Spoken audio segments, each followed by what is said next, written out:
అంబేద్కర్ కోనసీమ జిల్లా మల్కీపురం మండలం లక్కవరం గ్రామంలోని ఓ తండ్రి తన ఇద్దరు పిల్లలతో అదృశ్యమైన ఘటన ఆందోళన కలిగిస్తోంది. లక్కవరం గ్రామానికి చెందిన శరిగినేడి దుర్గాప్రసాద్ తన ద్విచక్ర వాహనాన్ని దిండి చించినాడ వశిష్ఠ వారధిపై నిలిపి తన సెల్ ఫోన్, చెప్పులు, కొన్ని నంబర్లతో రాసి ఉన్న కాగితాన్ని అక్కడే వదిలేసి ఉంచడాన్ని స్థానికులు గుర్తించారు. దుర్గాప్రసాద్ చెప్పులతో పాటు తన కుమారుడు మోహిత్, కుమార్తె జాహ్నవీలకు చెందిన చెప్పులు కూడా అక్కడే ఉండటంతో ఆ ఇద్దరు పిల్లలతో కలిసి నదిలో దూకి ఉండొచ్చని భావించి కాగితంలో ఉన్న ఫోన్ నెంబర్లకు ఫోన్ చేసి చెప్పడంతో కుటుంబ సభ్యులు చేరుకుని గాలింపు చర్యలు చేస్తూ ఉన్నారు. వారు వారధిపై నుంచి నదిలోకి దూకినట్లు ఎవరూ చూడకపోవడంతో ఏం జరిగిందో తెలియని పరిస్థితి కనిపిస్తోంది. నిజంగా వాళ్ళు అందులో ఆ వారధిపై నుంచి దూకారా లేదో కూడా ఎవరికీ తెలియనటువంటి పరిస్థితి.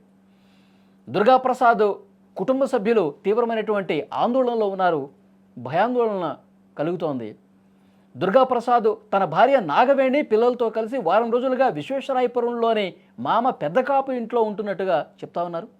సోమవారం సాయంత్రం పాఠశాల నుంచి వచ్చిన పిల్లల ఆధార్ కార్డులు అప్డేట్ చేయించాలని చెప్పి ఇంట్లో నుంచి వాళ్ళని తీసుకొని బయటకు వెళ్ళినట్టు కుటుంబ సభ్యులు చెప్తున్నారు.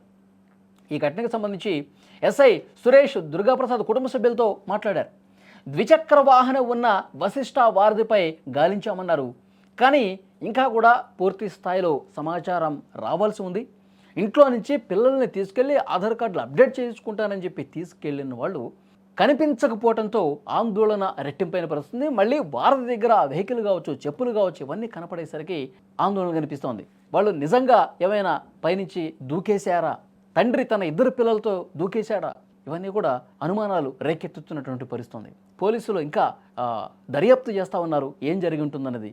అలాగే ఆ కాగితంలో ఉన్నటువంటి ఆ ఫోన్ నెంబర్ల ఆధారంగా, గతంలో వాళ్ళ కుటుంబ సభ్యులతో జరిగినటువంటి ఈ డిస్కషన్స్ ఆధారంగా, కాల్ డేటా ఆధారంగా ఇన్వెస్టిగేట్ చేస్తూ ఉన్నారు, దర్యాప్తు చేస్తూ ఉన్నారు.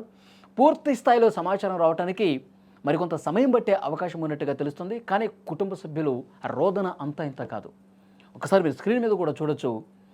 ఎందుకు ఈ విధంగా జరిగిందో ఎవ్వరికీ అర్థం కానటువంటి పరిస్థితి కనిపిస్తుంది. పోలీసుల ఇన్వెస్టిగేషన్లోనే పూర్తి క్లారిటీ వచ్చే అవకాశం కనిపిస్తుంది. కానీ వారి దగ్గర వెహికల్, చెప్పులు చూసిన తర్వాత గుండెలు బాదుకుంటూ రోధిస్తూ ఉన్నారు.